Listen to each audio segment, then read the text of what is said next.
कासिम बाजार कब आया और कैसे आया? कासिम बाजार 1658 ईस्वी में आया, जिसमें कासिम बाजार नामक स्थान पर एक कारखाना खोला गया। अच्छा,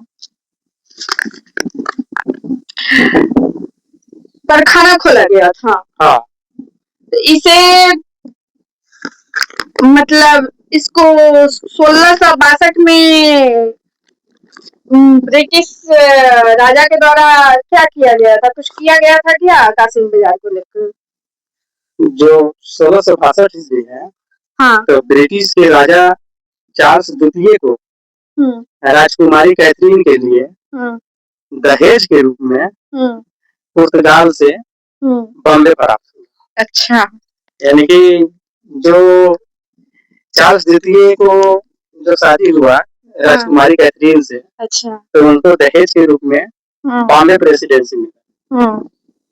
इसके अलावा पुर्तगाल और ब्रिटेन ने एक गैर आक्रमण संधि पर हस्ताक्षर किया। अच्छा, गैर संधि पे, गैर आक्रमण संधि यानी कि युद्ध नहीं होगा। अच्छा, ट्रीटी की, हाँ, समझौता किया, हस्ताक्षर किया उस पर। 1668 में क्या हुआ था ईस्ट इंडिया कंपनी के द्वारा? 1668 ईस्वी में ब्रिटेन में बॉम्बे को ईस्ट इंडिया कंपनी को जो ब्रिटेन से जो बॉम्बे ईस्ट इंडिया कंपनी स्थापित किया गया था, तो उसमें 10 यूरो प्रति वर्ष के किराए पर पट्टे दिया गया। यानी कि जो पट्टा होता है वो 10 यूरो प्रति दर के हिसाब से दिया गया। 10 यूरो मतलब उस समय तो 1962 की 1668 का 10 यूरो बहुत ज्यादा राशि अच्छा, जो कि बाद में यह सूरत की जगह पश्चिमी राष्ट्रपति कार्यालय का मुख्यालय बन गया। फिर 1686 से लेकर 1689 के बीच में क्या हुआ? 1686 से लेकर के 1689 ईस्वी तक मुगल साम्राज्य और पूर्वी आयरलैंड साम्राज्य के बीच कई युद्ध छिड़े गए। अच्छा, कैसा कैसा युद्ध चला था? युद्ध उसमें कई प्रकार के चला था। कंपनी को स्थापित करने के लेकर के फिर आपका आयरलैंड साम्राज्य के बीच युद्ध हुआ, मुगल से युद्ध हुआ। इस प्रकार का युद्ध लगातार चलते रहा। इससे आगे हम लोग चलते हैं 1689 में। जी, 1689 में क्या हुआ था? 1689 ईस्वी में एडमिरल सिद्दी यकूब के नेतृत्व में मुगल नौसेना ने बंबई पर हमला कर दिया था।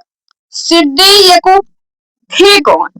सिद्दी यकूब जो मुगल के नौसेना था वो एडमिरल थे, जिसे पोस्ट होता है तो उस पोस्ट में एडमिरल का उपाधि दिया गया। अच्छा।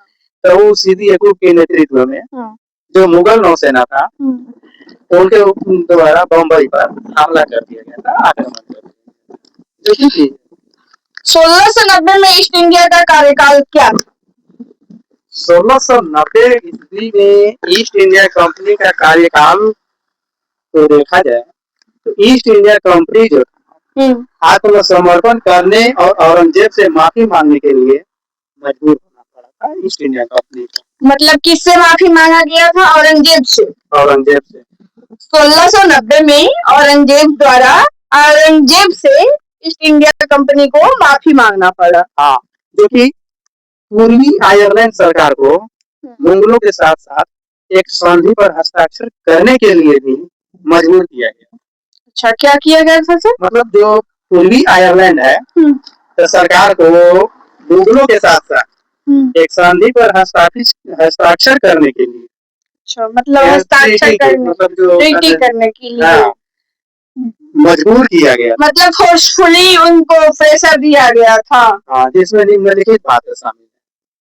क्या क्या शामिल है इसमें? जैसे भारी जुर्माना अदा करने के बाद बॉम्बे कर ईस्ट इंडिया कंपनी को वापस सौंप दिया गया। दूसरा पॉइंट था जॉब चार्नोक जो ईस्ट इंडिया कंपनी का एक एजेंट है, ईस्ट इंडिया कंपनी को बंगाल के सुतानुती में एक कारखाना स्थापित करने की अनुमति प्राप्त करता है। ठीक है, ये अगला पार्ट 1696 से लेकर के 1696 से लेकर 1698 तक अगले पार्ट में वीडियो बनेगा। अभी वीडियो चौड़ा हो रहा, ज्यादा बड़ा हो रहा, इसलिए भी यहाँ तक स्टॉप करते हैं। हमारे चैनल को सब्सक्राइब करें और लाइक करें, और ये आंटी जो जा रही है इनसे भी बोलते हैं लाइक करें। Thank you, bye bye.